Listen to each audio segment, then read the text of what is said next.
Baik, Assalamualaikum warahmatullahi wabarakatuh. Waalaikumsalam. Salam sejahtera untuk kita semuanya. Salam Om Swastiastu, Namo Buddhaya, salam kebajikan. Semoga teman-teman semuanya senantiasa diberikan kesehatan, diberikan kelancaran dalam setiap urusannya. Yang sama-sama kita banggakan, sama-sama kita hormati, eh, Mas Hilmi Firdausi. Jadi memang Mas Hilmi ini eh, penulis dari buku Soekarno Studies yang ternyata sudah terbit sejak 2016, teman-teman semuanya.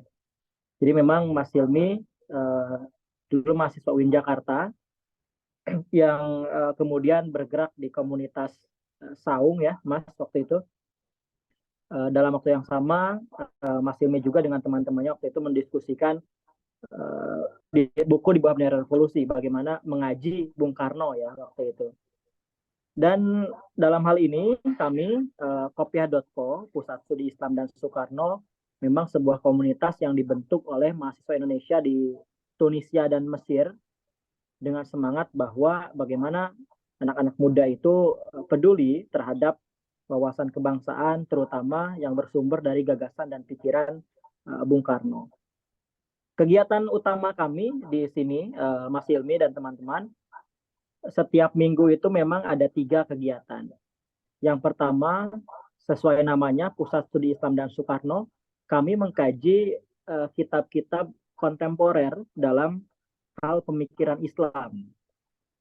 Jadi dari mulai pikiran-pikiran Muhammad Arkun, Hasan Hanafi, Abid Al-Jabiri, kemudian pemikir-pemikir Tunis ada Tahir Haddad, Sa'alabi, Ibnu Ashur, dan lain-lain. Kemudian yang kedua, kegiatan kami memang membaca buku di bawah bendera revolusi. Dan alhamdulillah per hari ini kami sudah hatam 2 jilid ya, jilid pertama dan jilid kedua. Adapun yang ketiga memang kegiatan kami ya kemudian menghidupkan media ya di podcast Kopiah.co TV. Jadi kami ada channel YouTube juga, ada Instagram, Twitter, dan lain-lain. Memang dalam rangka mengenalkan lah, menghiasi media massa terutama di kalangan Gen Z ya, seangkatan kami, bahwa jangan sampai kita merasa asing dengan pikiran-pikiran Bung Karno atau bahkan dengan gagasan para pendiri bangsa kita.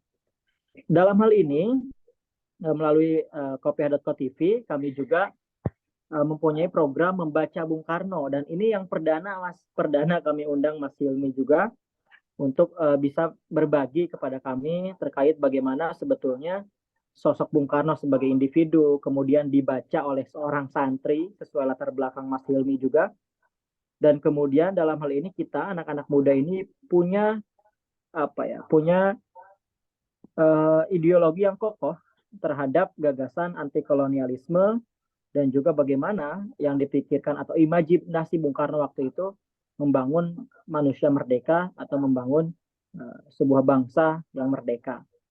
Baik, langsung saja kami persilahkan kepada Mas Hilmi untuk berbagi kepada kami selama 30 menit, dan kemudian nanti 30 menit kedua kita akan diskusi dan tanya jawab. Kepada yang terhormat Mas Hilmi, kami persilahkan. Oke, saya izin berbagi screen ya, Mas Nata ya.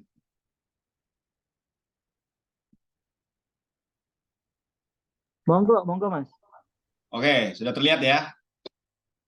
Ada Mas. Oke, saya sempat membuat beberapa oretan tadi sore sampai maghrib.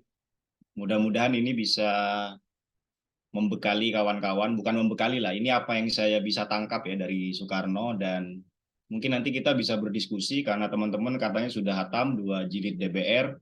Saya juga sudah membaca Bung Karno, jadi saya berharap ada timbal balik dan nanti dari materi yang akan saya sampaikan, kira-kira apa yang bisa kita diskusikan dari pertemuan pada malam di sini dan siang di Tunisia ya. Jadi sebelumnya latar belakang saya sebenarnya bukan sosiolog, bukan antropolog, bukan politikus. Saya itu bidang keilmuan saya sebenarnya ilmu hadis ya. Jadi S1 saya ilmu hadis, S2 saya ilmu hadis, dan S3 saya juga ilmu hadis. Jadi Bung Karno ini hanya semacam pelarian saja. Ada aspek-aspek kiri gitu dalam diri saya yang harus saya kasih asupan, biasalah. Jadi saya pun tanpa tuntutan gitu ya, membaca Soekarno, membaca Tan Malaka, membaca Aidit, Sahrir, dan lain sebagainya, tokoh-tokoh bangsa lah gitu. Dan sebisa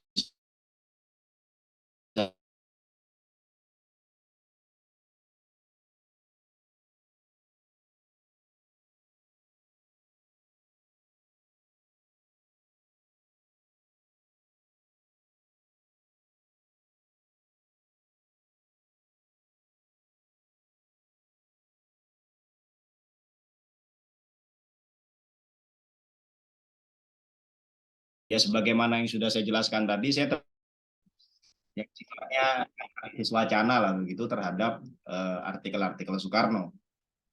Jadi saya pun memutuskan untuk membahas satu naskah saja nanti di belakang, tapi sebelum itu ada problem krusial sebenarnya yang harus kita selesaikan pada siang hari ini.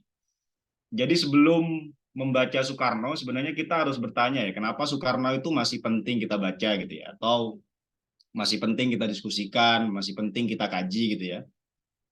Karena Soekarno, Soekarnoisme, Marhenisme, Bung Karno, dan padanannya, itu kalau dalam bahasa Jabiri itu ya, kalau dalam bahasa Jabiri di kitabnya Turos wal Hadasa itu sudah mengalami isbah namanya, atau pembengkakan makna atau obesitas makna. Artinya struktur semantis yang ada dalam kata-kata tersebut, Soekarno, Soekarnoisme, Marhenisme, Bung Karno, dan lain sebagainya, itu hari ini tidak lagi tersampaikan dan disampaikan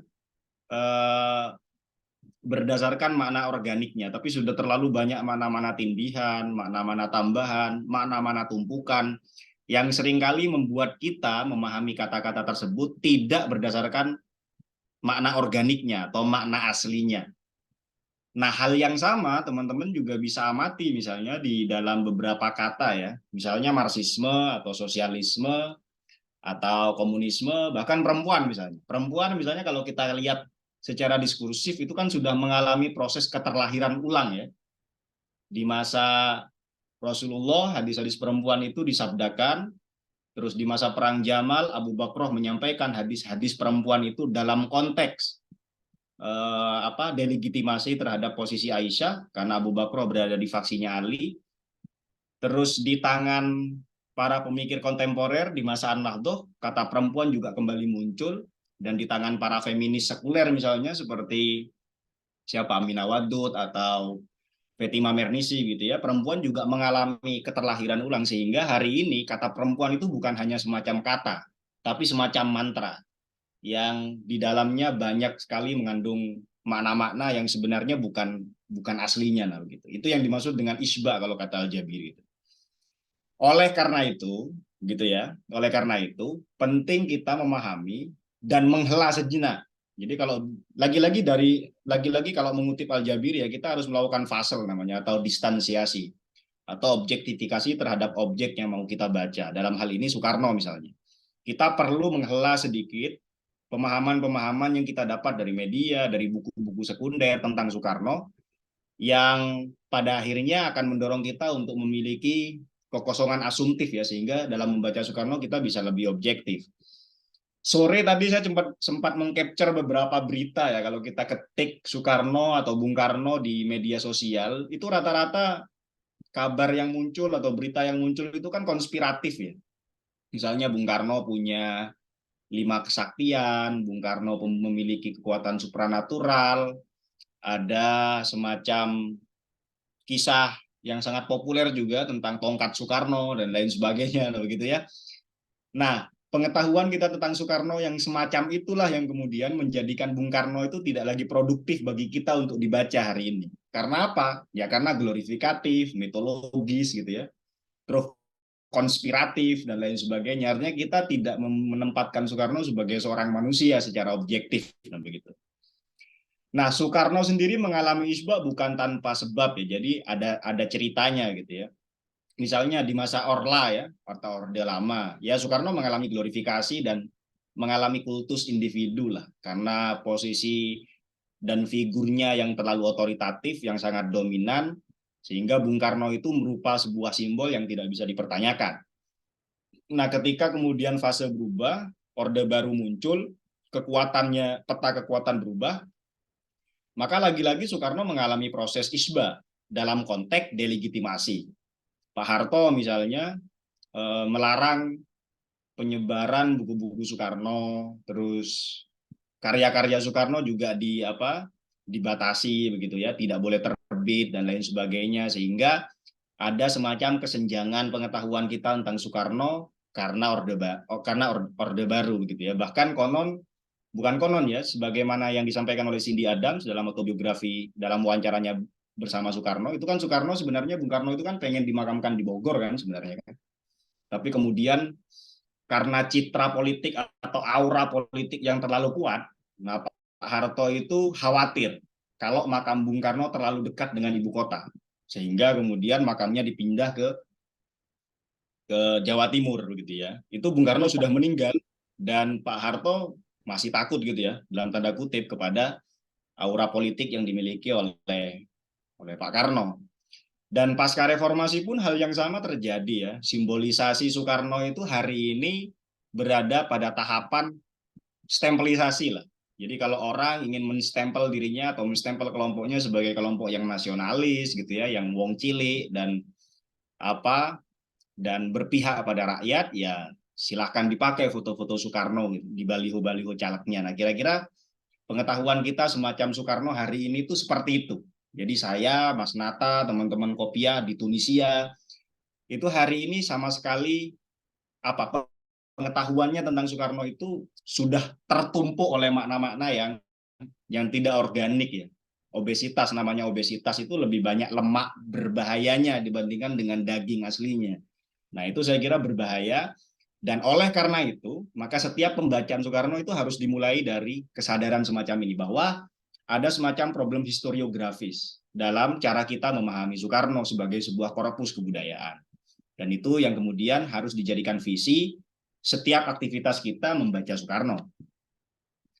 Oleh karena itu, gitu ya, perlu kiranya kita menggagas sebuah gerakan, nggak tahu ini saya ngarang-ngarang aja ini, post Soekarnoisme namanya, karena dalam gerakan-gerakan isme di dunia itu, ketika sebuah isme atau ketika sebuah gerakan politik atau ketika sebuah teori atau ilmu itu mengalami kristalisasi menjadi ideologi, menjadi doktrin, dan menjadi rezim, maka dia harus dikembalikan ke akar pengetahuannya, sehingga muncul gerakan-gerakan post. Misalnya Marxisme, ada neo-Marxisme dan post-Marxisme.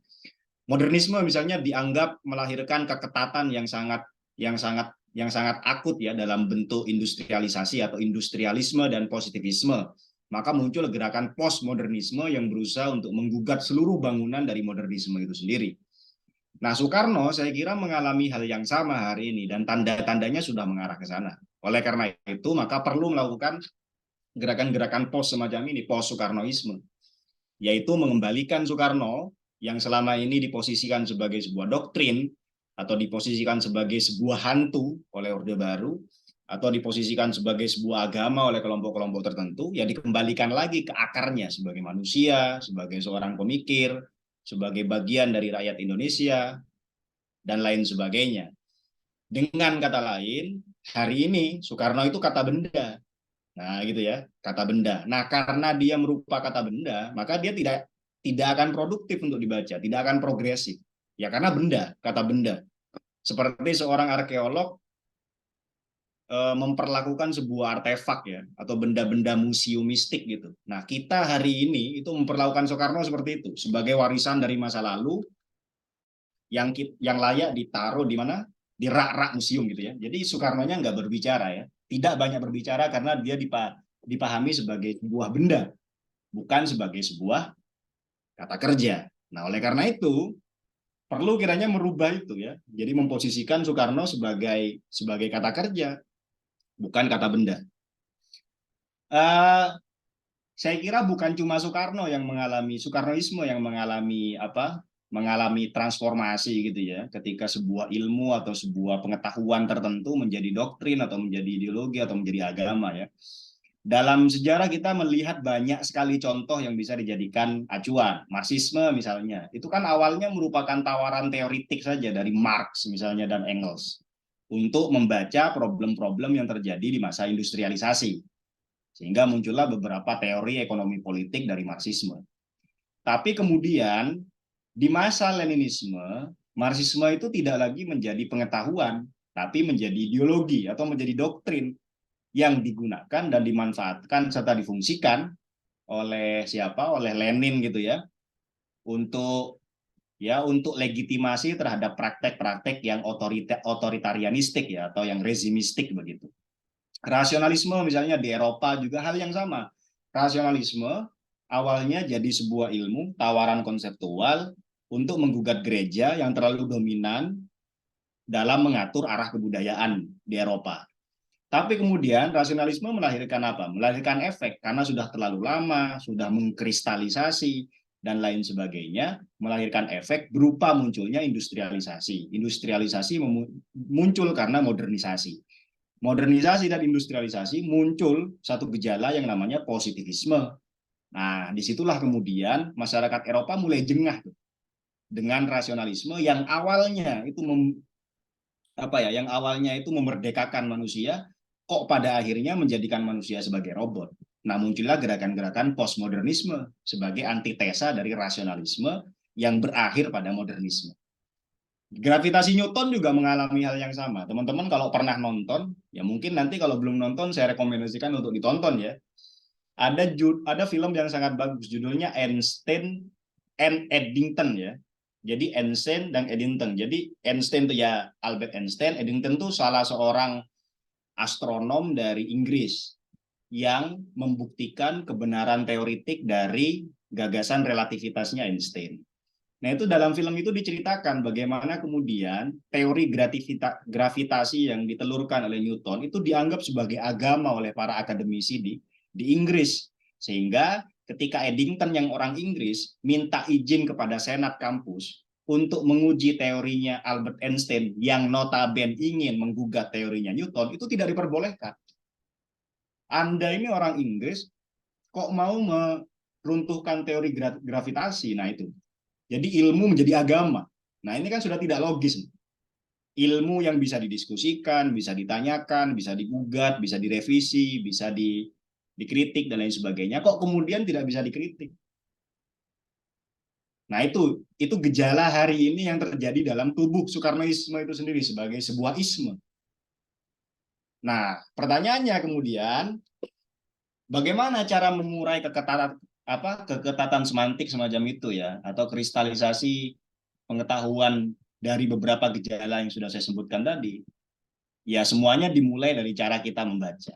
Oleh karena itu, saya bahagia sekali ketika tadi mendengar Mas Nata melaporkan bahwa teman-teman di Tunisia sudah menghatamkan secara harfan-harfan ya, sebagaimana kita mengkaji kitab gitu ya. Naskah-naskah Soekarno di bawah bendera revolusi, dan bukan cuma jilid pertama tapi juga jilid kedua. Dan itu saya kira merupakan cara dan strategi pembacaan yang melahirkan satu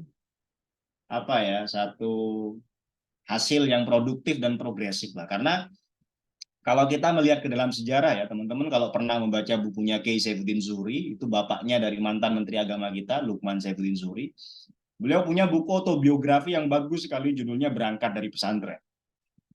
Nah, di Berangkat dari Pesantren itu, Kiai Saifuddin Zuhri itu pernah menceritakan bagaimana naskah-naskah Soekarno itu bersirkulasi di akar rumput. Bagaimana naskah Soekarno itu dibaca, didiskusikan, dan melahirkan gerakan-gerakan progresif serta aksi massa di akar rumput. Nah, bahkan dirinya Kiai Saifuddin Zuhri dan beberapa kiai termasuk Kiai Halimi itu membacanya secara diam-diam. Karena apa? Karena ada inspeksi rutin dari pemerintah kolonial, dari polisi kolonial itu untuk memberangus buku-bukunya Soekarno. Risalah-risalah Soekarno itu. Tapi orang pesantren itu betul-betul menjadikan itu seperti jimat. Jadi dibaca diam-diam dalam keadaan gelap. Nanti ketika ada informasi, ada polisi, ya udah disembunyikan gitu. Nanti polisinya udah pergi ngaji lagi. Begitu tiap hari dibaca harfan-harfan sebagaimana mereka mengkaji dan mengaji kitab-kitab kuning di pesantren, di musola, di masjid dan lain sebagainya. Maka teman-teman bisa membayangkan sebuah aura apa ini ya? Aura positif ya yang disampaikan oleh Kiai Saifuddin Zuhri dalam kutipan yang saya sampaikan di PowerPoint itu. Beliau mengatakan sejak peristiwa ibuku menyelamatkan buku karangan Insinyur Soekarno mencapai Indonesia Merdeka, apalagi semenjak aku membacakan buku politik itu secara sembunyi-sembunyi di serambi Masjid Kiai Halimi. Jadi karena Kiai Saifuddin Zuhri itu paling muda, jadi beliau yang disuruh baca. Nanti Kiai Halimi yang menjelaskan. Jadi sistemnya apa? Berarti bandongan ya, semacam bandongan. Kalau sorogan kan kiroa apa? Asima minasyuyuh itu kan sorogan. Tapi kalau bandongan itu kan al-kiroah ala syekh. Itu kalau dalam ilmu hadis itu begitu. Jadi membacakan, nanti kiainya menjelaskan. Kiai Halimi tidak menjelaskan Fathul Qorib, tapi menjelaskan mencapai Indonesia Merdeka. Siapa yang membacakan? Kiai Saifuddin Zuhri. Dari kegiatan itu, apa yang Kiai Saifuddin Zuhri rasakan? Ada sesuatu yang terasa baru dalam jiwaku. Seperti percikan api yang menyulut rongga dadaku. Nah ini bahasa yang dipilih itu sangat sangat taktis sebenarnya. Percikan api menyulut rongga dadaku. Ini semacam apa ya? Semacam pemilihan kata yang menggambarkan bagaimana perasaan Kiai Saifuddin Zuhri yang menggebu-gebu semangat, terus positif gitu ya, optimis, anti kolonial gitu ya. Setelah membaca naskah atau risalah-risalahnya Soekarno. Sederet getaran menyelusuri seluruh aliran darahku, aku tersentuh oleh semangat berpolitik. Nah, disinilah kemudian naskah-naskah Soekarno itu dibaca. Ya seperti tadi Harfan-Harfan. Itu salah satu cara atau langkah pertama memang yang harus dilakukan. Untuk apa? Ya tadi itu.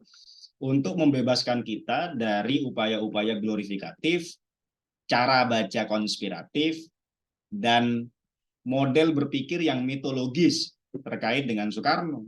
Jadi harus kembali ke naskah-naskah Soekarno, harus dibaca satu-satu dan dimaknai satu-satu. Itu strategi membaca yang penting dilakukan. Jadi setelah hatam, sebagaimana orang pesantren ya, Fathul Qorib itu setelah hatam diulang lagi. Begitu aja. 100 tahun pesantren itu berdiri, Fathul Qoribnya ya diulang-ulang terus. Begitu ya. Nah, kalau dalam kepercayaan orang pesantren kan setiap kita mengulang kitab yang sudah kita baca, itu kan ada ilmu yang baru yang bisa kita dapat. Yang awalnya mungkin kita tidak paham, setelah dibaca untuk kedua kalinya lebih paham, dibaca ketiga kalinya tambah paham, nah gitu dan lain sebagainya gitu ya. Sampai kitabnya jadi jimat. Sampai kitabnya jadi jimat karena terlalu lusuh kan, berapa kali dibolak-balik. Nah, begitupun DBR. DBR risalah-risalah Soekarno itu harus terus diulang ke Mas Nata. Hatam jangan selesai, ulang lagi. Hatam ulang lagi, itu aja kayak baca Quran. Bukan berarti DBR sama dengan Al-Quran ya, enggak ya. Jadi cara kita merespon atau menyikapi ya naskah-naskah yang apa bahasa saya itu yang sakral gitu ya. Yang saya susah mencari padanan katanya ya, yang sakral lah. Seperti Soekarno itu kita perlu membacanya berulang-ulang. Karena dalam kondisi yang berbeda, dengan teman membaca yang berbeda, dengan situasi yang berbeda, naskahnya sama, itu kita akan mendapatkan hal-hal yang berbeda dari buku-buku Soekarno. Saya kira sudah betul teman-teman melakukan rutinitas ya, membaca naskah-naskah Soekarno sampai hatam, diulang lagi sampai hatam, dan jangan lupa ya menulis, mensyarahi, karena dalam tradisi para ulama kan tidak hanya mengaji saja, mensyarahi, memberikan catatan, mentahkik, mentakhrij, mentandim dan lain sebagainya. Nah itu juga harus dilakukan karena kalau baca doang nggak ada hasilnya juga nanti ditanya sama Mas Wery ya kira-kira hasil diskusinya apa kok nggak ada gitu. Kalau kegiatan-kegiatan semacam ini kan cuma selebratif aja sebenarnya, tapi kan kita butuh karyanya. Soekarno menulis, tadi saya sudah sempat ngomong ke Mas Nathan, Soekarno menulis Nasakom usia 25 tahun. Saya mencoba mengikutinya, menulis Soekarno Studies 25 tahun. Nah, teman-teman nggak tahu usianya berapa nih kira-kira rata-rata nih. Di bawah nah, 23. 23. Di bawah 23 semua. Wah, masih ada waktu 3 dan sampai 4 tahun untuk menulis. Ya, jadi jangan mau kalah sama Soekarno. Jadi itu salah satu tirakat yang harus dilakukan, memang menulis, membaca, begitu aja terus. Sebagaimana yang sudah ditradisikan oleh para ulama, para guru-guru kita, termasuk juga Soekarno gitu ya.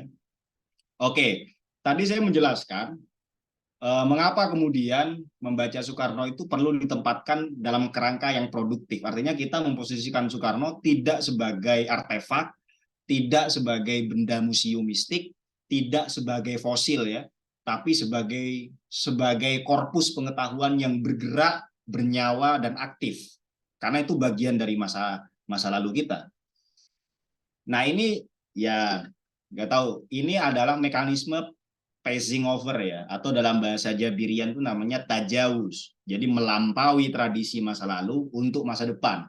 Jadi yang harus kita lakukan hari ini adalah membaca Soekarno untuk melampaui Soekarno, sehingga kita bisa mendapatkan apa-apa dari Soekarno sebagai bekal kita untuk menyusun masa depan dan menghadapi masa kini. Nah, bagaimana prosesnya? Ya kira-kira seperti inilah.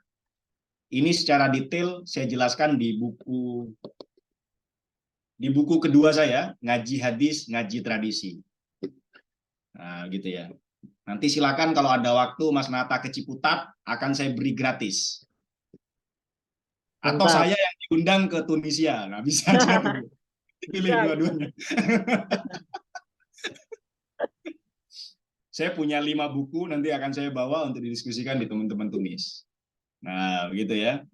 Nanti dijelaskan di situ. Jadi intinya pembacaan progresif terhadap Soekarno itu selalu lahir dari upaya melampaui masa kini yang jumut.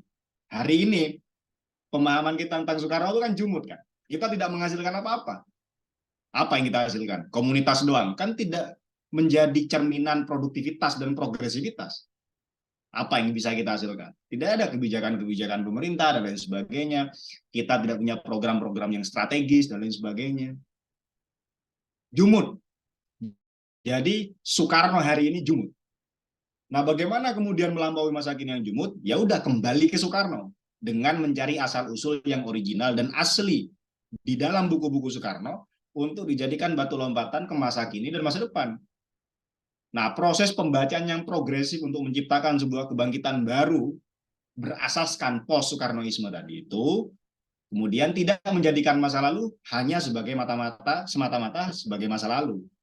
Jadi masa lalu tidak diduplikasi dan dikloning, tapi diurai lalu dipadatkan kembali menjadi formula dasar untuk merekonstruksi masa kini yang jumut. Dari puing-puing masa lalu, masa kini yang telah dikondisikan itulah masa depan kemudian bisa direncanakan dan mendapatkan cetak birunya. Ya ini hanya penjelasan teoritik saja.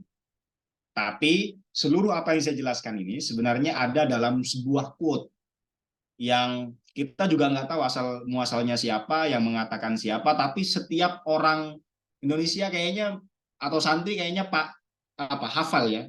Ada gium ini. Al-muhafadatu 'alal qadimi sholih wal akhdhu bil jadidil aslah. Nah itu mekanisme passing over atau tajawuz. Masa lalu tetap di al-muhafadah, tapi setiap ada kejumudan, ada al-akhdu, al-aslah yang bisa direkomendasikan dan dipertimbangkan untuk masuk ke dalam struktur masa lalu itu. Memperbaharui, memperkaya masa lalu. Nah ini penjelasan rumitnya aja. Al-muhafadah ini kayak gini. Biar terlihat keren kan. Biar terlihat keren, tapi kalau penjelasan pengajiannya ya al-muhafadatu 'alal qadimi sholih wal akhdu bil jadid. Itu aja udah. Oke, sekali lagi, tadi saya cukup kebingungan ya untuk merespon tor dari Mas Nata dan teman-teman Kopia, tapi kemudian saya entah memutuskan untuk membaca Mencapai Indonesia Merdeka saja. Saya kira ini sudah naskah yang pasti dibaca dan dihatamkan ya oleh teman-teman, dan saya menganggap ini salah satu risalah yang penting, magnum opus, dan korpus kunci ketika kita ingin memahami Soekarno. Ini naskah atau risalah ditulis 1933 ketika Soekarno bertapa ya di sebuah gunung di Bandung kalau nggak salah. 1933 artinya Soekarno berusia 34 tahun. Ya, 34 tahun. Mungkin 88 halaman sampai 90 halaman. Apa yang bisa kita pahami dari Mencapai Indonesia Merdeka? Saya sudah berapa menit, Mas Nata? Lanjut, masih ada ya? Lanjut ya. Masih. Apa yang kita bisa baca dari Mencapai Indonesia Merdeka? Pertama, memahami hakikat kolonialisme. Nah, karena editornya Kopia itu ingin membangun semangat anti kolonial, nah gitu ya. Ya kita perlu tahu dulu kolonialisme itu seperti apa. Bagaimana reka adegan kolonialisme sebagai sebuah sistem itu mengalami transformasi internal atau transformasi diskursusnya. Nah, Soekarno itu menjelaskan dengan sangat rinci, tidak rinci sih, tapi menjelaskan dengan cukup komprehensif apa hakikat kolonialisme itu sendiri. Kalau teman-teman baca Mencapai Indonesia Merdeka, di awal-awal tuh beliau melakukan kritik terhadap Profesor Fett ya kalau nggak salah. Profesor Fett itu mengatakan bahwa orang Indonesia itu memang fitrahnya sejak dulu tuh dikolonisasi. Sebelum Belanda datang, mereka dikolonisasi oleh Hindu, dikolonisasi oleh kerajaan-kerajaan Buddha, dikolonisasi oleh kerajaan-kerajaan Islam, dan lain sebagainya. Jadi Profesor Fett mengatakan sudah fitrahnya orang Indonesia itu terkolonisasi karena memang sejarahnya itu sejarah kolonial. Nah, Soekarno itu nggak setuju, nggak sepakat. Nah, ini kan semacam upaya-upaya untuk membenarkan aktivitas kolonialisme saja di mana? Di Nusantara ya, sebagaimana kata Frantz Fanon itu dalam The Wretched of the Earth itu, the colonies make history. Jadi sejarah Indonesia itu siapa yang membuat? Bukan orang Indonesia, tapi orang Belanda. Nah, gitu ya. Nah, itu Soekarno digugat tuh. Pandangan-pandangan antropolog, pandangan-pandangan etnografer dari Belanda khususnya, yang umumnya itu membenarkan cara kerja atau aktivitas kolonialisme yang terjadi di Hindia Belanda. Nah, di fase selanjutnya, saya tidak menjelaskan detail ya, karena nanti akan kepanjangan. Nah, di bagian setelahnya, di bagian pertama, memahami hakikat kolonialisme dalam Mencapai Indonesia Merdeka adalah Soekarno menjelaskan kolonialisme. Dan menariknya ya, untuk orang di zaman itu, tahun 1933, yang mana kita tahu literatur sangat terbatas, teori-teori juga belum berkembang. Kalau kita pengen punya informasi tentang dunia luar harus datang dan berkomunikasi langsung dengan orang yang mengalami kejadian. Tapi Soekarno itu punya ketajaman analitik ya, sehingga dia sudah bisa memahami dan menempatkan kolonialisme bukan sebagai sebuah profil gitu, tapi dia menempatkan kolonialisme sebagai sebuah sistem gitu ya, sebagai sebuah sistem dan sebagai sebuah gejala sistemik. Artinya apa? Ketika dia dipahami sebagai sebuah sistem, bungkusnya bisa beda-beda. Jadi di tahun 1933 Soekarno sudah berpikir bahwa kolonialisme bukan berarti hanya orang Belanda yang datang ke Indonesia, orang Inggris datang ke Indonesia, bukan karena bulenya, enggak, tapi karena sistemnya. Oleh karena itu, bagi Soekarno, di tahun 1933, ada dua bentuk atau ada dua wajah kolonialisme. Yang pertama adalah kolonialisme Eropa, yang dibawa oleh Belanda dan sekutu. Yang kedua adalah feodalisme, yang lahir dari warisan sosio-historis kebudayaan orang-orang Nusantara, yang masih menyimpan warisan dari cara kerajaan-kerajaan ya membangun hierarki. Nah, itu feodalisme. Nah, oleh karena itu kata Soekarno, dia menyimpulkan kemudian ini orang Indonesia musuhnya itu bukan cuma orang bule, tapi juga orang coklat. Siapa itu? Ya pribumi apa namanya itu? Kalau tipologinya abangan priai ya. Nah, pribumi priai itu yang merupakan keturunan raja, dia memegang hak penuh terhadap mayoritas tanah di desa tersebut misalnya. Nah, itu juga sebenarnya sistem yang kolonialistik. Karena apa? Karena setiap sistem yang kolonialistik dan imperialistik itu selalu membentuk sistem ekopol yang tidak memberikan tempat dan kesempatan bagi rakyat untuk hidup sejahtera.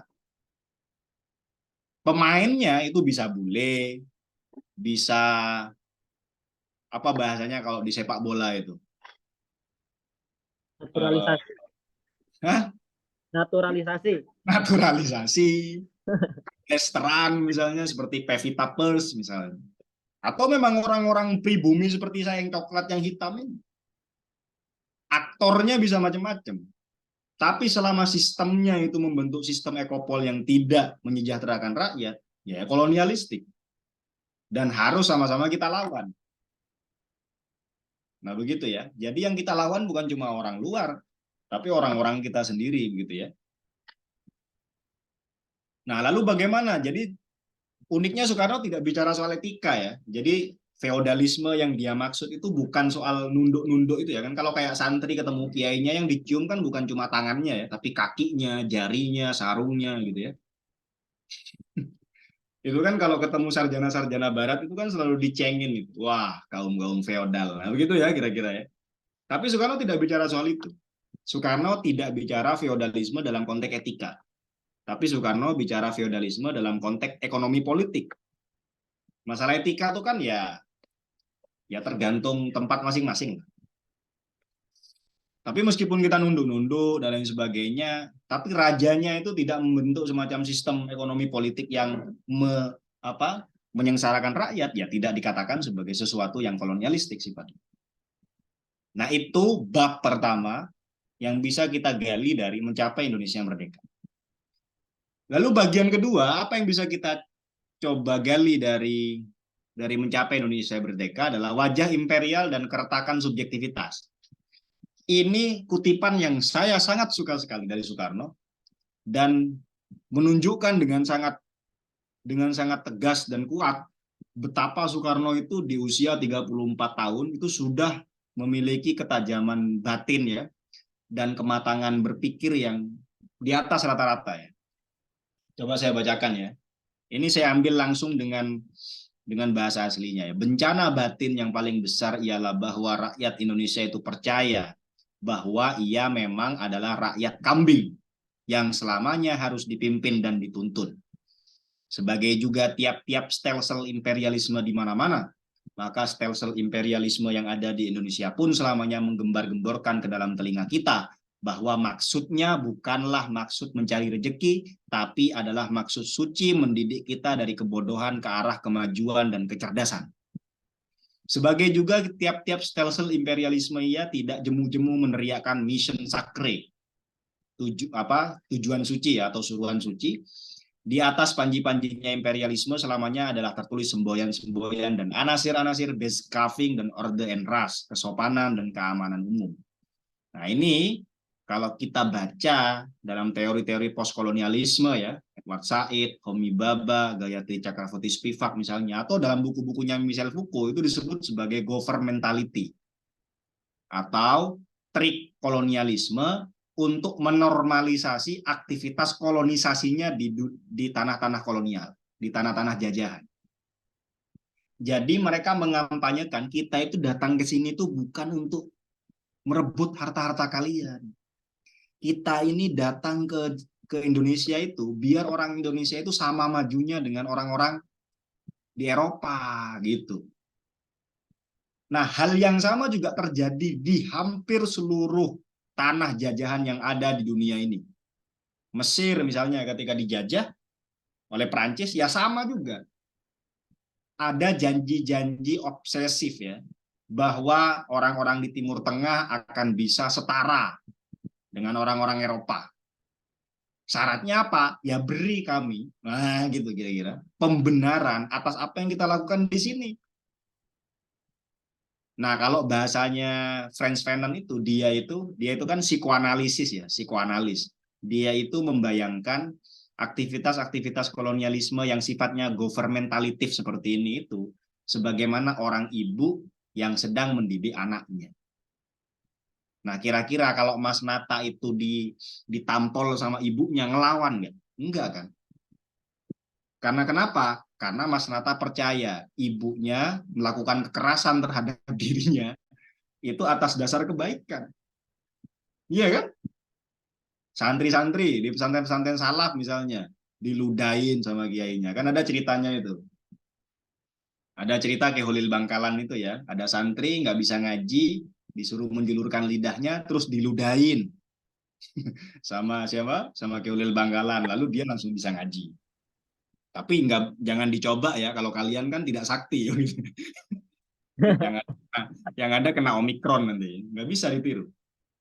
Nah, bentuk-bentuk kekerasan semacam itu kan dinormalisasi. Karena apa? Karena kita percaya apa yang dilakukan oleh guru kita, apa yang dilakukan oleh orang tua kita, itu kan semuanya demi kebaikan. Nah, itulah yang kemudian digunakan, cara kerja pemahaman psikis semacam itu digunakan oleh kolonialisme untuk membenarkan aktivitas kolonialisme mereka, untuk memperpanjang nyawa atau apa ya, masa penjajahan status quo yang mereka inginkan di tanah jajahan. Nah, itu yang dijelaskan oleh Soekarno. Soekarno tidak tertipu oleh itu. Soekarno sejak awal sudah sadar bahwa setiap gitu ya, alasan-alasan yang menggunakan atau argumentasi-argumentasi yang berada di balik alasan kesopanan, keamanan umum, pemberadaban, itu semuanya bullshit. Itu adalah upaya untuk menormalisasi kolonialisme.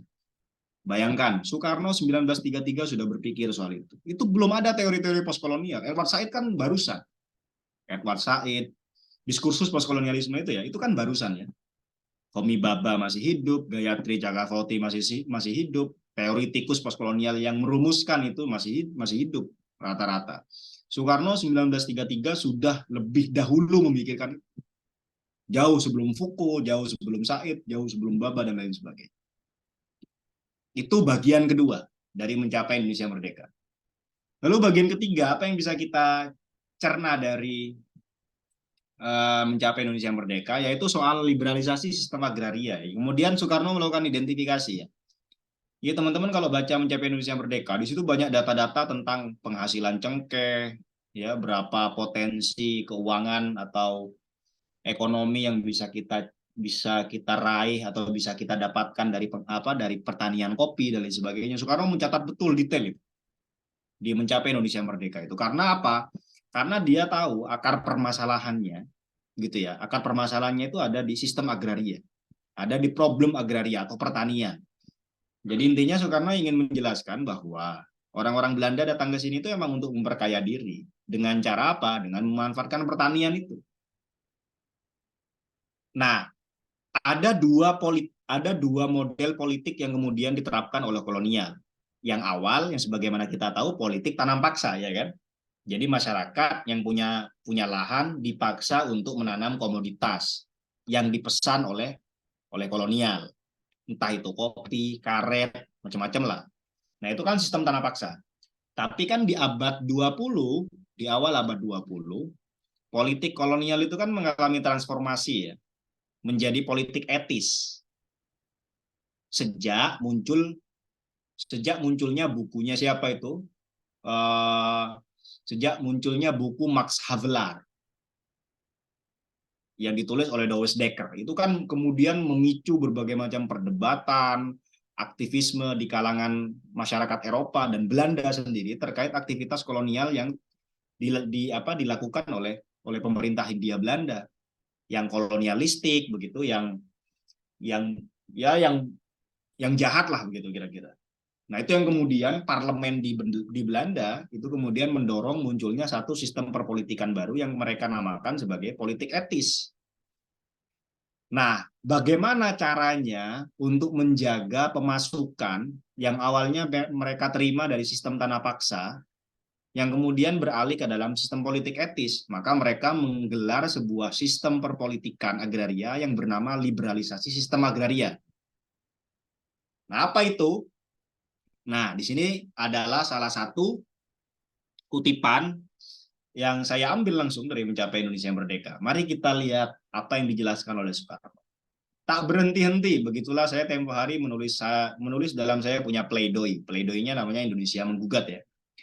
Tidak berhenti-henti modern imperialisme itu lantas memukul-mukul di atas pintu gerbang Indonesia yang kurang lekas dibukanya. Tak berhenti-henti kampiun-kampiunnya modern imperialisme yang sabar lagi itu menghantam-hantam di atas pintu gerbang itu.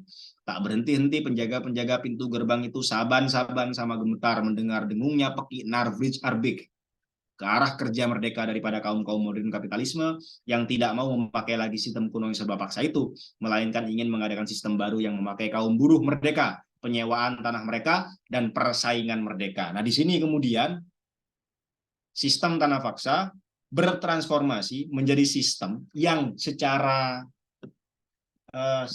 permukaan sebenarnya menunjukkan progresivitas karena liberalisasi. Jadi pemerintah tidak punya wewenang lagi untuk menyuruh masyarakat tanam paksa. Jadi masyarakat dibiarkan saja, kontraknya itu harus sewa. Kontraknya harus sewa. Nah, tapi karena Belanda ini kan mafia ini ya. Mafia-mafia tanah gitu. Mereka memainkan segala macam cara gimana agar model atau cara kerja liberalisasi sistem agraria itu berlangsung lebih murah dibandingkan dan lebih menguntungkan dibandingkan saat mereka melakukan politik tanam paksa. Nah, kira-kira begitu. Contohnya beginilah kira-kira. Jadi dulu itu kan ada semacam sentimen ya di kalangan kaum komunis terhadap orang-orang pesantren ya.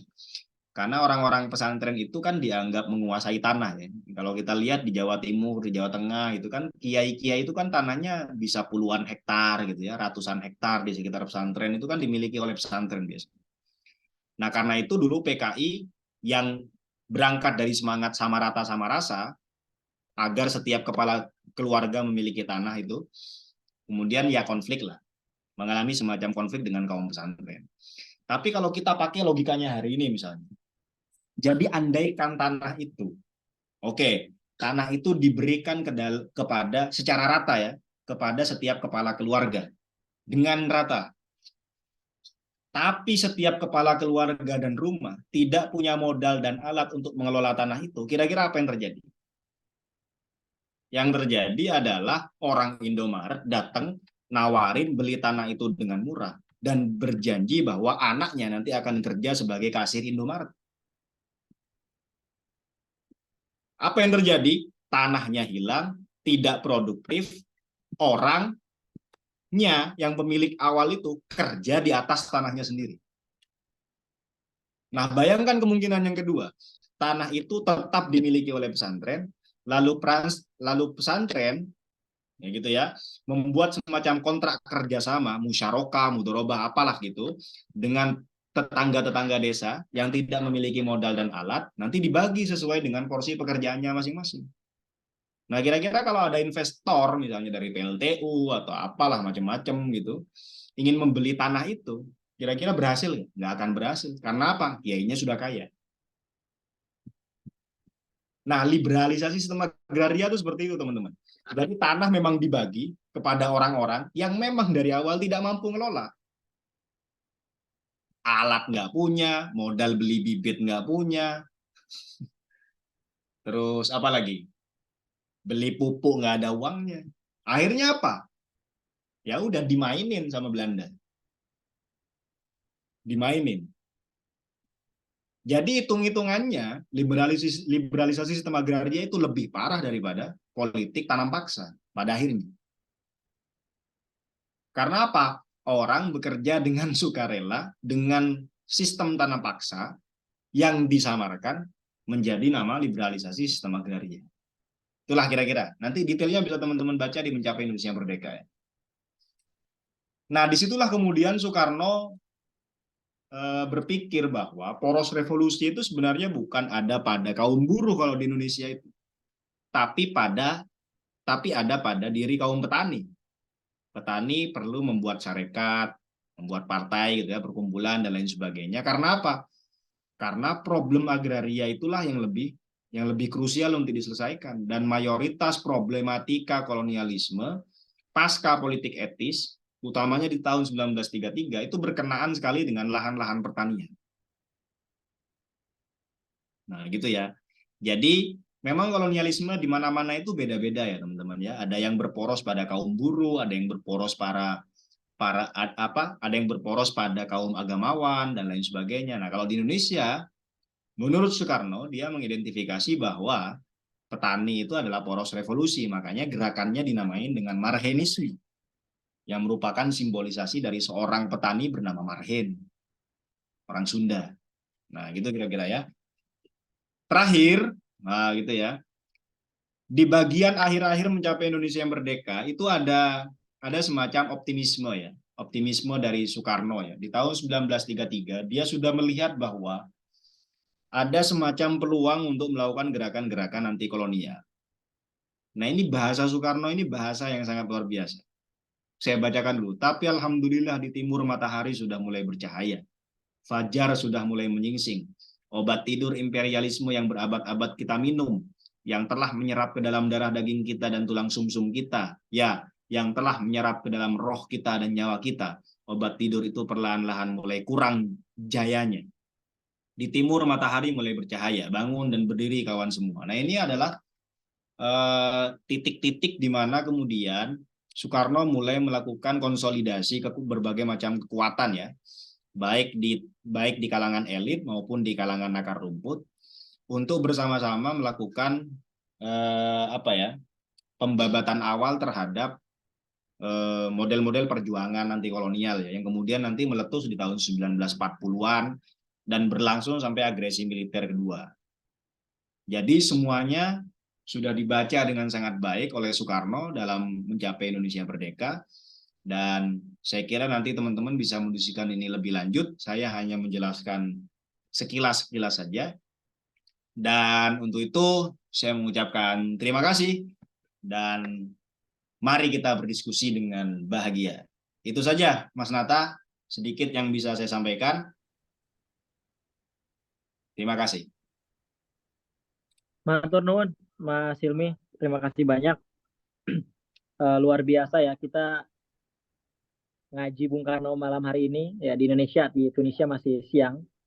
Ini benar-benar kita mendapatkan banyak perspektif baru, Mas Hilmi. Bagaimana sebetulnya kita membaca Bung Karno sendiri ya, secara asli, ya. Karena bagaimana disampaikan tadi, ya, di era kini kita cenderung ya membaca Bung Karno dengan glorifikasi dan asumsi-asumsi yang sudah tumpang tindih gitu.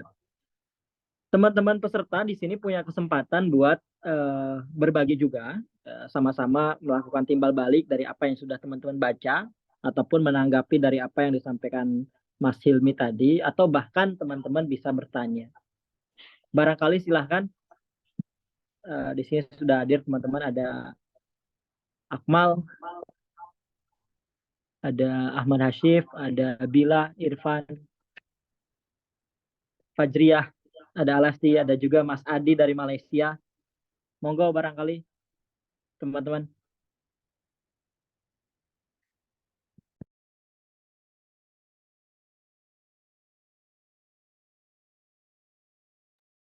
Silahkan Mas Irfan.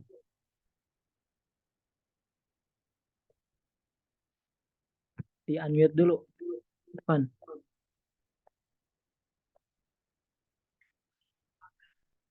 Halo. Sebentar. Tes.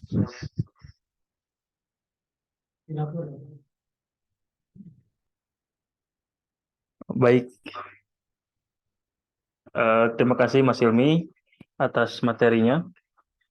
Saya merasakan materi yang disampaikan mengalir, jadi sangat dinikmati. Pertanyaan saya itu lebih terkait ini, Mas.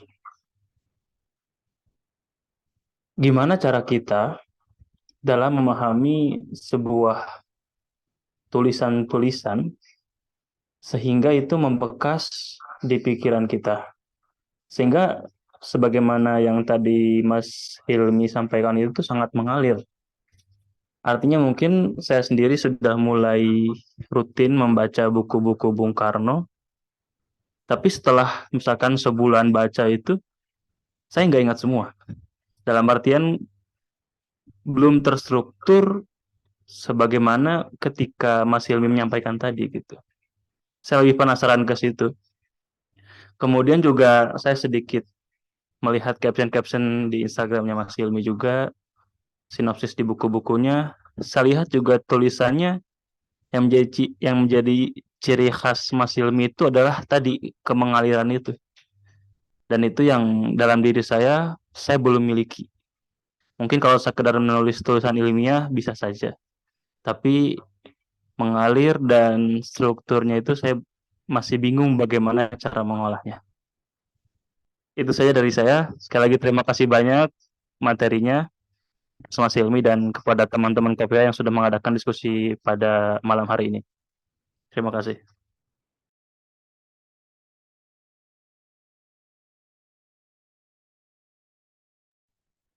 Pertanyaan ya dari Mas Irfan, Mas Ilmi mungkin lebih ke bagaimana sebetulnya kita nih yang pertama-tama mulai baca Bung Karno gitu. Cara membaca yang benar gitu Mas. Tadi kalau dalam bahasa Bang Hilmi kan harfan, harfan gitu ya. Seperti ngaji kitab. Bagaimana barangkali Mas Ilmi bisa menyampaikan? Oke, langsung ya. Ya, bagaimana cara membaca yang baik? Membaca yang baik itu selalu dimulai dengan membaca. Ya, tidak ada metode khusus membaca yang baik. Ya, baca aja sebenarnya. Yang penting teman-teman punya passion, punya keinginan gitu ya, terus punya komitmen dan lain sebagainya. Ya, saya kira itu sudah merupakan langkah pertama yang sangat baik untuk dilanjutkan ya. Eh, Nah, makanya saya tadi mengatakan bahwa diskusi itu yang dilakukan oleh teman-teman di Kopia di Tunisia itu ya jangan hanya menguap saja menjadi ide-ide yang tidak terdokumentasi gitu ya.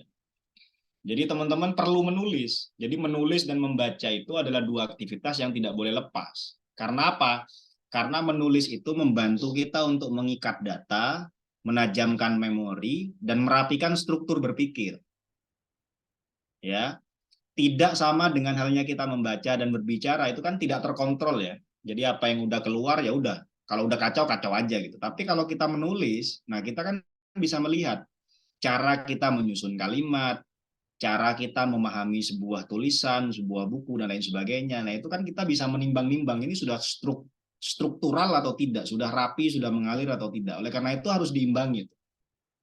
Makanya dulu kalau di Saung ya, kalau di Saung di komunitas saya dulu ketika ngaji Soekarno, jadi teman-teman tuh tidak hanya menyajikan, tapi mereka juga harus membuat semacam catatan atas bagian artikel yang mereka baca. Jadi semacam ya bisa semacam ringkasan, bisa semacam kesan-kesan, yang penting ada tulisannya. Jadi itu tidak cuma baca lalu dijelaskan. Nah itu saya kira treatment atau riadoh ya, yang selama ini saya lakukan ketika melakukan banyak hal, termasuk menonton film misalnya. Nah menonton film saya membuat sinopsis, terus baca komik, saya masih update One Piece tiap Kamis kalau di Indonesia, ya update One Piece tiap minggu. Ya saya selalu membuat ulasan, kalau tidak sempat ya catatan-catatan kecil aja satu dua paragraf begitu dan lain sebagainya. Nanti lambat laun teman-teman akan menemukan apa model atau cara sendiri untuk menyusun alur berpikir itu. Tapi di sisi yang lain ya kita harus belajar dari orang-orang yang sudah mengalir tulisannya. Kalau saya biasanya baca-baca buku, diimbangi dengan baca-baca buku sastra misalnya. Saya banyak terinfluen misalnya oleh seorang sastrawan yang sekarang masih hidup, orangnya gondrong, namanya Seno Gumira Ajidarma. Mungkin beberapa teman-teman tahu di sini, seorang sastrawan unik yang tulisan-tulisannya sangat saya suka. Nah, ketika membaca tulisan-tulisan Seno itu saya belajar bagaimana Seno itu, dia kan sastrawan ya, bikin cerpen, bikin novel gitu, mengurutkan satu sekuen-sekuen cerita ke dalam satu episode yang utuh. Nah, begitu. Nah, itu saya belajar dari karya-karya sastra.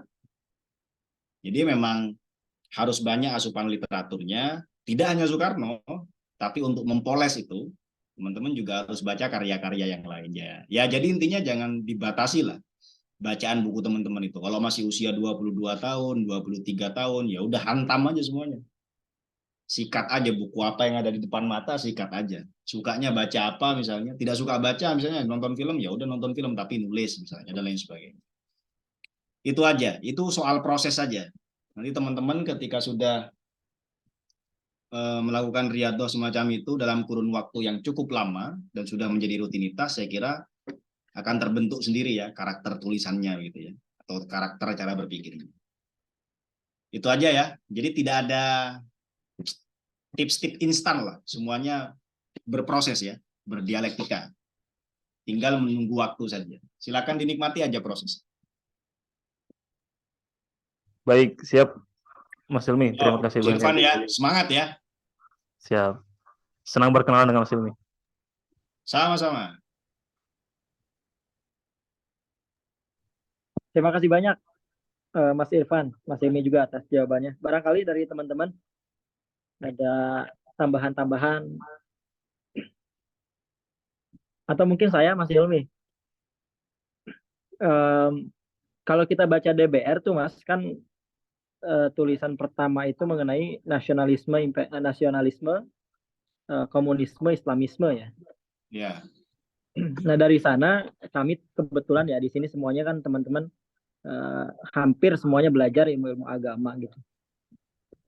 Jadi memang kalau kita lihat tema-tema awal dalam apa ya dialektika Bung Karno dalam tulisan-tulisannya terutama di Suluh Indonesia Muda itu cenderung bagaimana membangun kesadaran nasional, Mas. Jadi memang tema sentral perjuangan Bung Karno ya di kala itu memang persatuan Indonesia gitu. Bahkan sampai kemudian nanti melahirkan partai politik ya dari mulai Persyarikatan Nasional Indonesia hingga PNI meskipun di sana ada dialektika juga dengan beberapa kawannya Hatta termasuk yang nanti mungkin akan saya tanyakan juga. Yang pertama mungkin sebetulnya Mas situasi Indonesia di saat itu bagaimana? Apakah memang rakyat kecil atau para petani wong cilik yang ada di kampung-kampung tadi tidak memiliki kesadaran akan persatuan nasional? Itu yang pertama sehingga Bung Karno mungkin tertuntut untuk kemudian membangun kesadaran nasional, terutama tema sentral perjuangannya yang dinamakan dengan persatuan.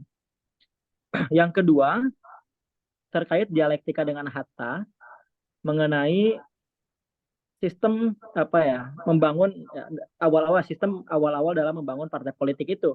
Jadi kalau yang kami pahami, Hatta cenderung memang pengen kooperatif ya kerjasama dengan pihak kolonial, sedangkan Bung Karno ya pengen bekerja dari hasil keringat sendiri tanpa bekerja sama, tanpa kooperatif dengan para bule tadi, para penjajah tadi. Mungkin itu dua hal Mas Hilmi yang kemudian pengen saya dapat perspektif dari Mas Hilmi. Oke, tahun 1925 itu ya sebenarnya kesadaran terhadap situasi kebangsaan pada waktu itu ya. Itu sudah ada sebenarnya ya. Sudah ada. Jadi tapi itu masih terkooptasi di berbagai elemen masyarakat ya, berbasis organisasi, kelompok masyarakat, partai dan lain sebagainya. Misalnya Syarikat Islam itu sudah punya gagasan soal gerakan anti kolonialisme sejak awal, dan Soekarno kan belajarnya ke Cokro juga. Dia mondoknya di pondok pesantren Cokro Aminoto kan. Nah, kesadaran itu tidak mungkin Bung Karno punya tanpa ada bekal atau model kesadaran yang dimiliki oleh orang-orang sebelumnya. Tahun 1920-an misalnya, ketika muncul polemik kebudayaan antara Budi Utomo, Dr. Sutomo dengan Sultan Takdir Ali Syahbana soal jati diri pendidikan nasional, itu kesadaran untuk melibatkan orang asing dan jati diri negara bangsa Indonesia sendiri itu sudah muncul itu. Misalnya, apa sih sebenarnya identitas asli pendidikan nasional? Kalau kata Dr. Sutomo kan pesantren. Tapi kalau kata Sultan Takdir Ali Syahbana ya pendidikan sekolah berbasis bangku yang kemudian diperkenalkan oleh kolonial Belanda. Nah itu perdebatannya sudah ada pada waktu itu. Bahkan jauh sebelum itu perdebatannya memang sudah ada. Sejak misalnya Perang Diponegoro ya 1825 sampai 1830 selama 5 tahun. Itu Pangeran Diponegoro sudah berdebat dengan Kiai Mojo soal bagaimana sistem perpolitikan yang ideal diterapkan di Indonesia untuk merespon kekuasaan dan kekuatan kolonial pada waktu itu. Nah, hanya saja seperti yang saya jelaskan tadi, gerakan-gerakan ini hanya menjadi gerakan-gerakan kecil saja yang terkonsentrasi pada partai, pada kelompok-kelompok tertentu, dan lain sebagainya. Yang Islam ngumpul sama Islamnya, yang nasionalis ngumpul sama nasionalisnya, yang kiri ngumpul sama kirinya. Jadi ketiga kelompok ini memang menjadi tiga arus ideologi yang tidak pernah ketemu sejak tahun 1925. Yang Islam anti terhadap komunisme, Karena mereka tahu akar komunisme itu dari mana dan apa ciri-cirinya. Sudah muncul ketakutan-ketakutan terlebih dahulu. Sentimen-sentimen berbau teologis itu sudah muncul. Yang kemudian diselesaikan kan oleh Bung Karno. Bahwa kita itu bukan komunisme, tapi sosialisme. Inti dari komunisme itu adalah sosialisme. Dan setiap ideologi-ideologi yang diadopsi oleh Soekarno itu selalu ditambahin selalu ditambahin sosio kan. Sosio-nasionalisme, sosio-religius, sosio-komunisme, sosio-marxisme, dan lain sebagainya. Itu kan banyak sekali di DBR itu ya, penggunaan kata sosio itu. Untuk apa? Untuk meratifikasi anasir-anasir eksternal yang muncul dari tempat ideologi-ideologi itu lahir, sehingga bisa cocok dengan kondisi kebangsaan kita pada ya di Indonesia gitu pada saat itu 1925. Jadi saya kira tulisan Islamisme, nasionalisme, Islamisme, dan komunisme itu adalah upaya awal yang dilakukan oleh Soekarno untuk mempertemukan tiga arus ideologi yang tidak pernah ketemu sebenarnya sebelumnya, karena munculnya sentimen-sentimen di masing-masing kelompok terhadap yang lain. Itu aja sebenarnya. Jadi hanya sebatas gagasan abstrak yang Soekarno bayangkan, ini tiga ini harus dipertemukan. Tapi meskipun abstrak dan sangat teoritik, misalnya konseptual gitu, tapi ini kemudian menjadi basis bagi Soekarno untuk melakukan aktivitas-aktivitas fisiknya, konsolidasi praktis dan real itu yang dilakukan setelah tahun-tahun itu, ya semuanya adalah fondasinya adalah Nasakom gitu ya. Nah itu saya kira. Nah yang kedua soal dialektika dengan Hatta misalnya, ada pertimbangan yang sangat penting yang jadi kan kalau Soekarno itu kan demokrasi terpimpin ya, jadi dia nggak mau ada banyak partai sebenarnya. Itu yang penting tuh. Kalau Hatta pengen banyak partai, ya udah terbuka aja liberalisme macam ya demokrasi liberal aja model-model di Eropa begitu. Tapi Soekarno nggak mau. Dia maunya demokrasi terpimpin. Tidak boleh ada partai banyak ya, satu aja partai itu seperti model-model di Cina gitu ya. Nah pertimbangannya apa Soekarno itu? Karena bangsa yang baru tumbuh itu, yang masih baru lahir itu, kalau kemudian melibatkan banyak orang untuk bersuara, sedangkan masing-masing orang ini bisa terkooptasi oleh kepentingan-kepentingan dan pretensi-pretensi dari luar, itu akan sangat berbahaya. Maka ancaman-ancaman internal semacam itu harus dimitigasi sejak awal. Dengan cara apa? Dengan cara meminimalisir munculnya partai-partai politik. Ya udah satu aja. Satu dipimpin oleh seorang komandan, presiden, nah begitu. Itu adalah cara taktis Soekarno untuk mengawal Indonesia yang masih muda sekali. Karena kalau tidak begitu, itu musuhnya akan sangat banyak. Pasukan sekutu itu dengan memanfaatkan berbagai macam format kekuatannya itu bisa masuk ke berbagai kalangan dan bisa mengacaukan kesepakatan yang dirumuskan di awal-awal pembangunan bangsa Indonesia.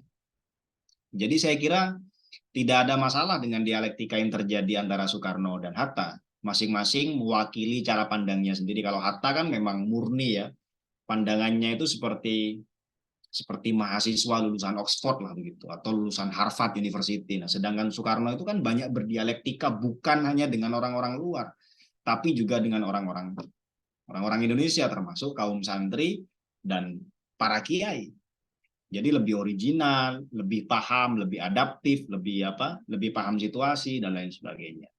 Nah, saya kira dialektika itu tidak ada masalah, itu bagian dari proses pembangunan bangsa di masa-masa awal. Dan kalau kita melihat hasilnya hari ini, ya demokrasi terpimpin sempat menjadi salah satu jalan keluar yang strategis dan taktis pada saat itu. Maka bisa dibayangkan kalau saat itu misalnya yang dipilih adalah keputusan Hatta, maka agresi militer bisa berjilid-jilid itu. Seperti aksi bela Islam berjilid-jilid itu. Nah, gitu ya. Ada jilid 1, jilid 2 udah kayak majmuk itu. Wah, jilidnya sampai puluhan. Itu saya kira ya, Mas Lita ya. Baik. Jadi memang kalau kita baca DBR ini Mas, ya dialektikanya benar-benar seru ya. Bagaimana kemudian misalnya ketika Bung Karno di penjara itu kan PNI kemudian terbagi. Ya. Ya, saya kira yang perlu diapresiasi juga cara Soekarno mengadaptasi berbagai macam ideologi dari luar ya. Beliau kan menyebut Kemal Atatürk, tapi beliau tidak melakukan sekularisasi. Beliau juga menyebutkan dan mengapresiasi gerakan-gerakan yang diinisiasi oleh Mahatma Gandhi dengan Swadesi, tapi beliau tidak melakukan Swadesi. Nah, dari berbagai macam model orang melakukan antitesa dan gugatan terhadap kolonialisme, ternyata Soekarno kan memiliki karakteristiknya sendiri yang membuatnya kemudian dihormati lah di kalangan para revolusioner itu. Makanya berbondong-bondong tokoh-tokoh revolusioner itu datang ke Indonesia untuk sowan kepada Soekarno. Karena apa? Karena susah loh melawan kolonial tanpa kekerasan, itu susah sekali. Di India itu korbannya Pakistan kan. Ya, baru-baru ini saya menonton film Muhammad Ali Jinnah. Nah, itu orang yang mendirikan Pakistan. Jadi India sampai hari ini sebenarnya tidak berhasil juga melakukan dekolonisasi. Karena setiap orang Urdu ngomong, setiap orang India ngomong, 8 dari 10 kata yang mereka ucapkan itu bahasa Inggris. Bahasa Urdunya hanya 2. Jadi kolonialisasinya sampai ke tahapan bahasa. Nah, begitu. Termasuk juga korban atau tumbal berupa Pakistan itu yang kemudian pecah. Nah, di Indonesia kan tidak terjadi seperti itu, meskipun beda agama ya. Jadi tidak ada negara Hindu, tidak ada negara Buddha, tidak ada negara Islam, semuanya bersatu menjadi NKRI dan tanpa kekerasan. Ya meskipun ada korban, tapi kan tidak diinisiasi untuk berperang dari awal, seperti misalnya Che Guevara sama Fidel Castro di Kuba kan. Memang dari awal kan melakukan kudeta kan terhadap pemimpin yang menguasai pada waktu itu, dan memang niatnya perang, tapi di kita kan niatnya tidak perang, negosiasi aja, perjanjian, negosiasi dan lain sebagainya. Ya politik kooperatif ala Soekarno. Itu mungkin. Silakan yang lain. Mas Akmal, silakan Mas. Cek, suara aman ya masuk. Aman. Yo, terima kasih. Selamat malam Mas Hilmi, salam kenal. Saya Akmal sama anggota PPD juga bersama Mas Hatta. Terima kasih nih Mas Hilmi udah ngasih pemahaman ilmu yang cukup segar kan. Saya belum pernah dengar tentang pembahasan yang kayak tadi dari webinar-webinar lainnya atau pembahasan yang tentang Soekarno.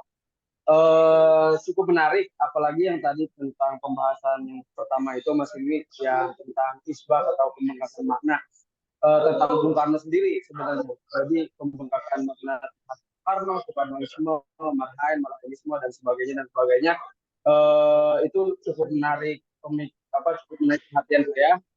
Apalagi ini ya, itu menyebabkan obesitas, kata Mas Hilmi tadi bahasanya obesitas, sehingga ya yang terlihat hanya lemak-lemaknya saja, akhirnya daging-dagingnya tidak kelihatan.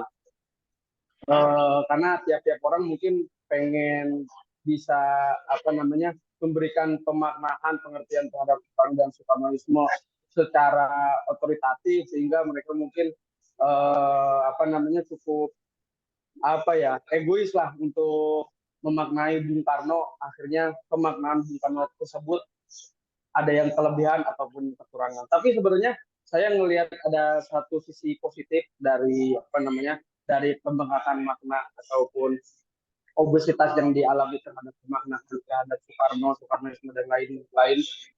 Kalau misalkan dibandingkan ya, kalau kita komparasi, misalkan Mas Hilmi, kita di sini di Tunisia itu founding father-nya itu namanya Habib Bourguiba. Seringkali sebenarnya saya sama Mas Nata dan teman-teman Oke ini melakukan napak tilas lah ke perpustakaan jadul ataupun tempat-tempat yang memang menyimpan banyak kenangan tentang Habib Bourguiba.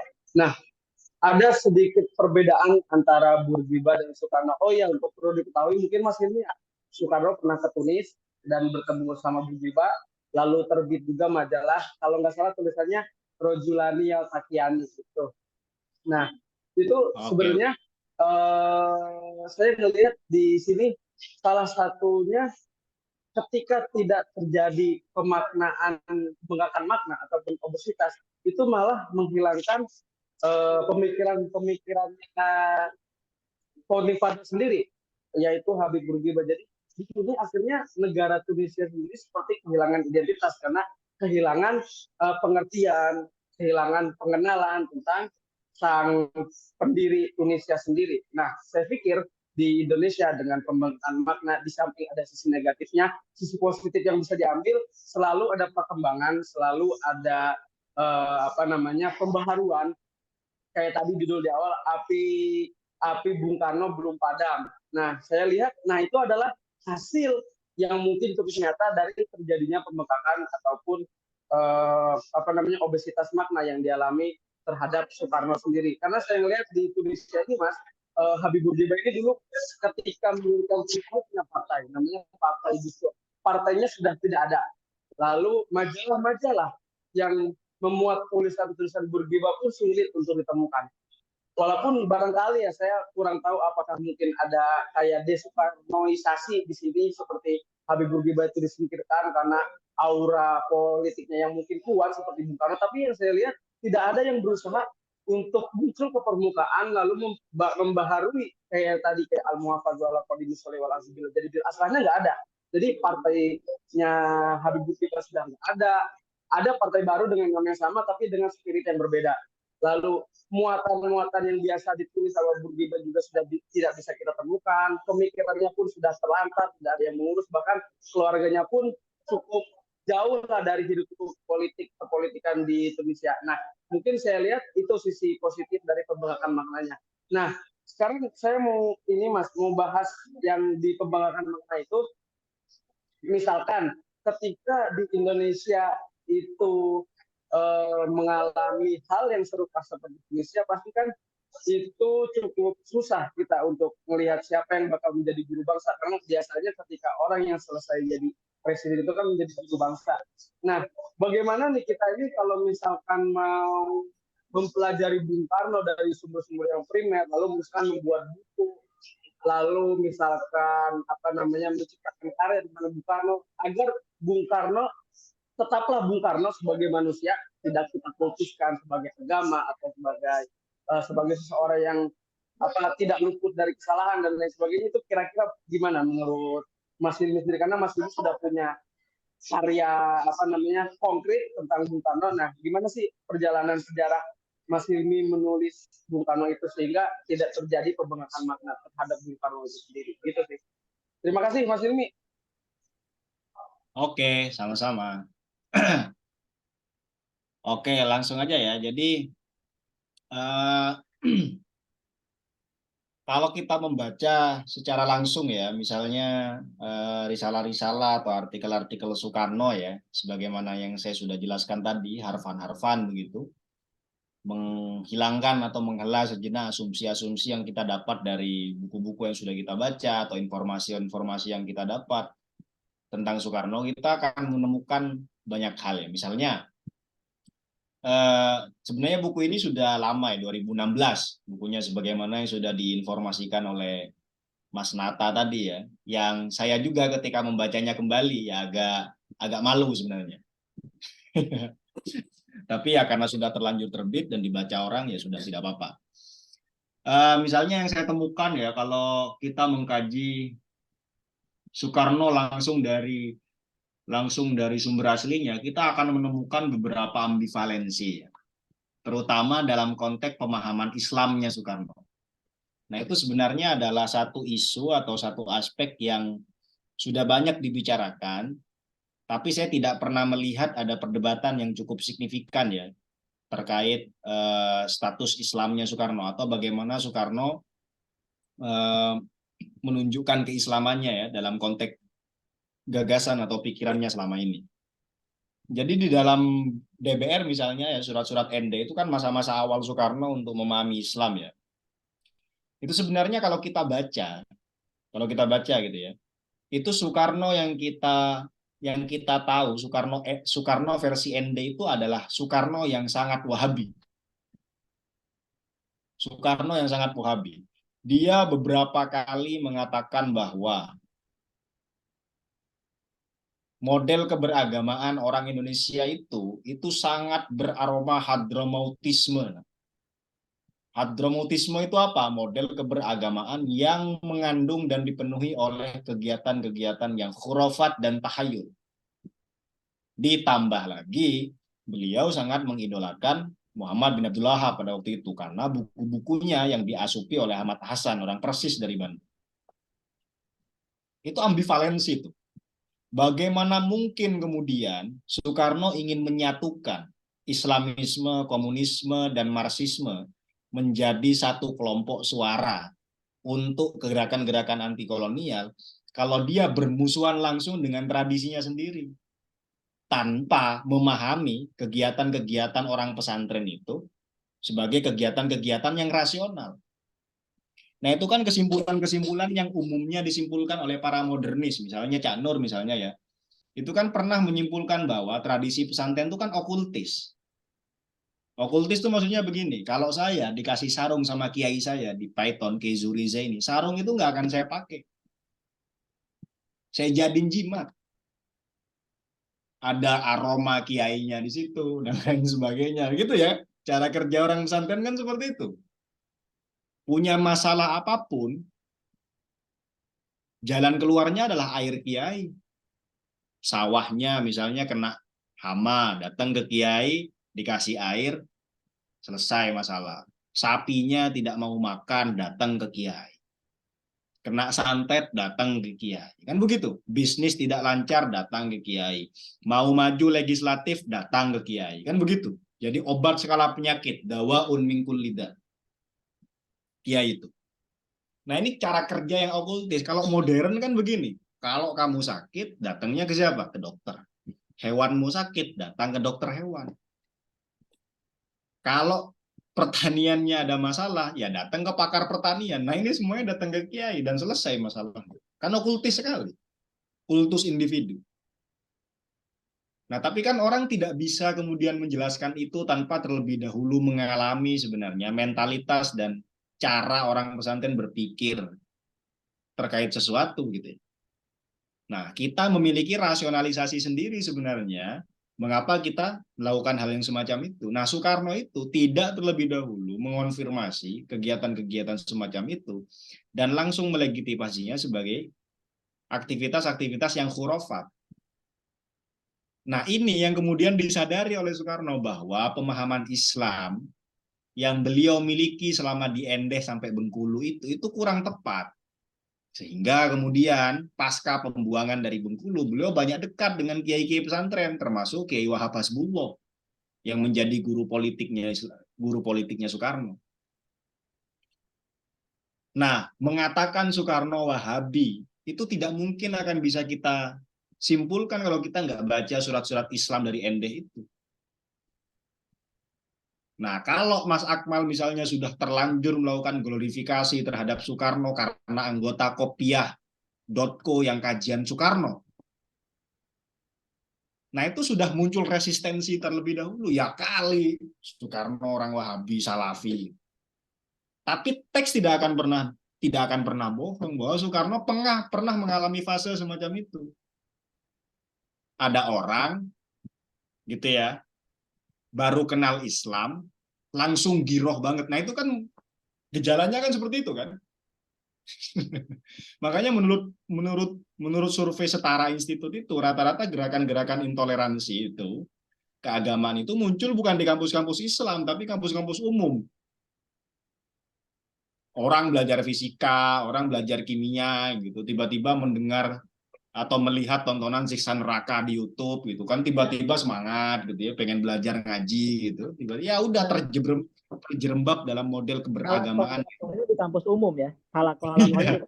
Iya, halakoh-halakohnya lebih banyak di kampus umum, nggak ada di kedokteran gitu. Di UIN mah nggak ada, emang udah sedeng semua, jarang sholat gitu.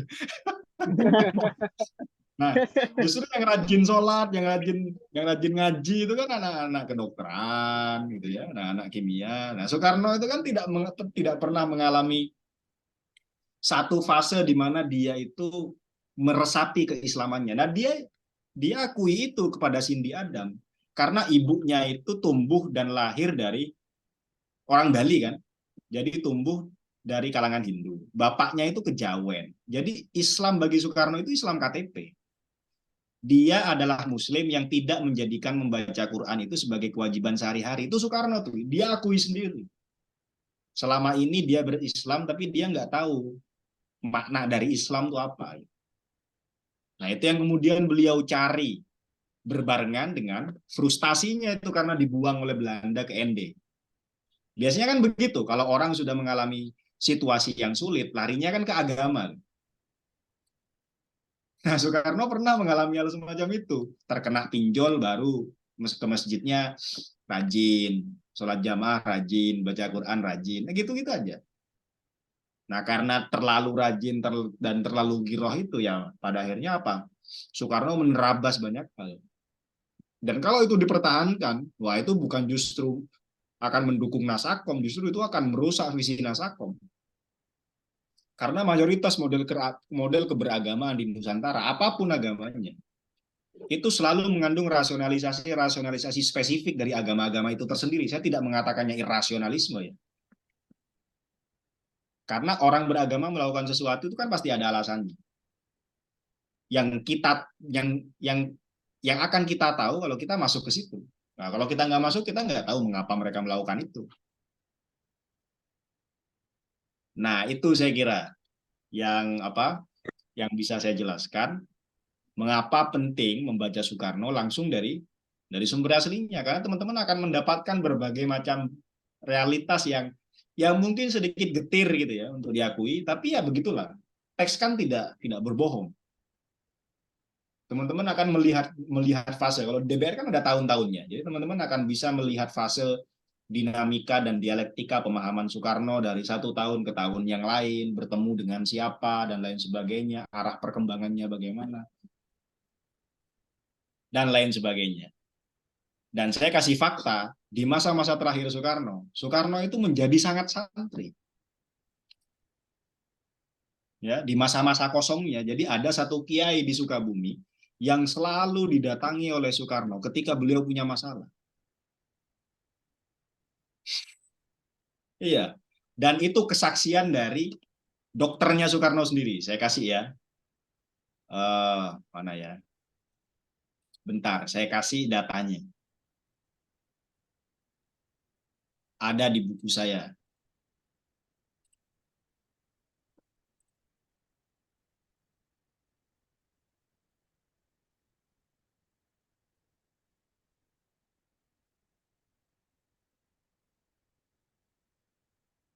Bentar.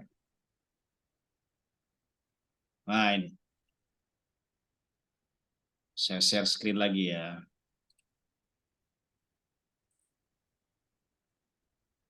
Nah, ini.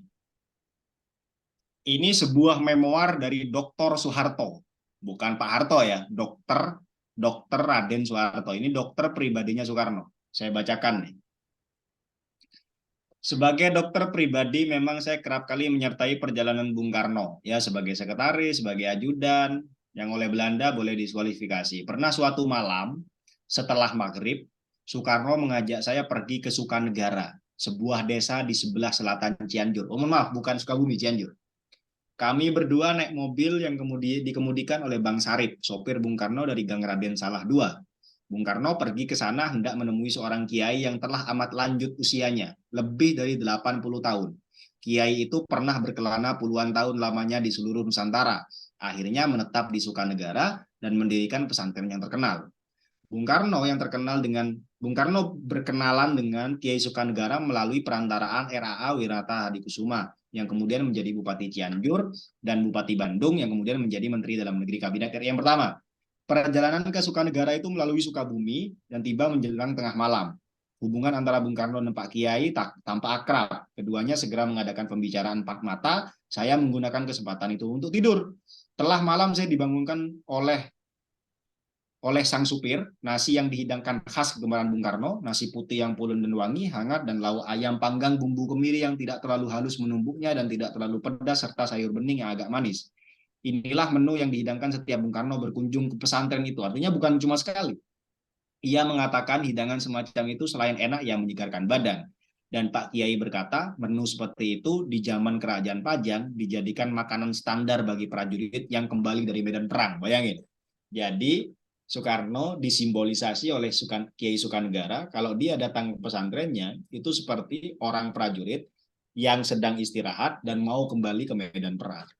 Dan Pak Harto tidak pernah tahu apa perbincangan dua orang ini, antara Kiai Sukanegara dan Bung Karno, tengah malam. Ngobrolin apa tengah malam? Tidak pernah ada yang tahu. Nah ini kan hadromotisme kayak gini. Yang dikritik Soekarno ketika di ND kan ini kayak gini. Dan dia lakukan sendiri, kan aneh. Nah itu maksudnya Mas Akmal ya. Jadi Soekarno sebagaimana layaknya manusia biasa, dia mengalami dinamika dan perkembangan pemahaman, termasuk terhadap Islam. Nah, di buku saya itu ada bab khusus yang membicarakan tentang dinamika itu ya, dialektika atau ambivalensi. Ntar saya tunjukkan ya.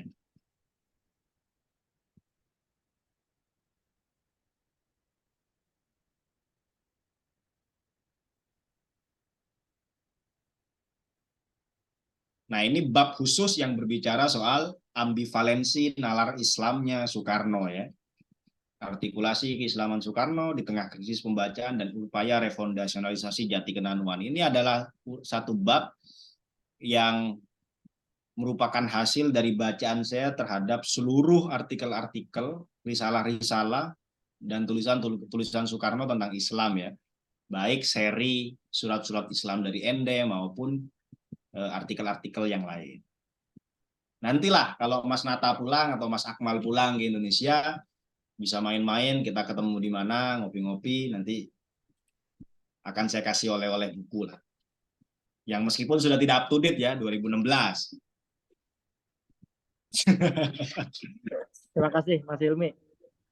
Ya, Mas Hilmi, apa namanya? Ya begitulah. Ya kadang kita ketika membaca Bung Karno gitu, baik DBR, Mencapai Indonesia Merdeka dan majalah-majalah yang biasa memuat tulisan Bung Karno kayak Pemandangan, Solo Indonesia dan lain sebagainya. Kadang kita nggak karena ya mungkin dominan kita mengidolakan bahkan fanatik sehingga kita kadang ketika Bung Karno memiliki pemikiran atau bahkan kontradiktif dengan pemikirannya sendiri itu kadang ngelihatnya kayak berusaha untuk mendapatkan rasional sendiri. Jadi wah mungkin Bung Karno, bahkan saya sendiri sampai detik tadi sebelum Mas Hilmi menyatakan bahwa Bung Karno ketika ada di ND itu bersifat Islam yang Wahabi, saya berusaha untuk berarti kalau bahasanya berusaha untuk ditujuan. Mungkin ketika Bung Karno di ND, Bung Karno itu sedang mencari jadi dari keislaman dan sedang berusaha untuk progresif bahkan. Jadi saya nggak kepikiran sendiri, nggak kepikiran sama sekali kalau Bung Karno ketika ada di ND itu adalah seorang Islam yang menganut Wahabisme, walaupun secara bukan secara tersirat. Mungkin itu sih. Terima kasih Mas Didi penjelasannya. Nanti kita ketemu lagi di Indonesia. Tema tentang keislaman Bung Karno nanti kita bahas di sesi khusus Mas Hilmi, Mas Akmal. Jadi mungkin next kita lebih kupas lebih dalam lagi mungkin di sesi selanjutnya.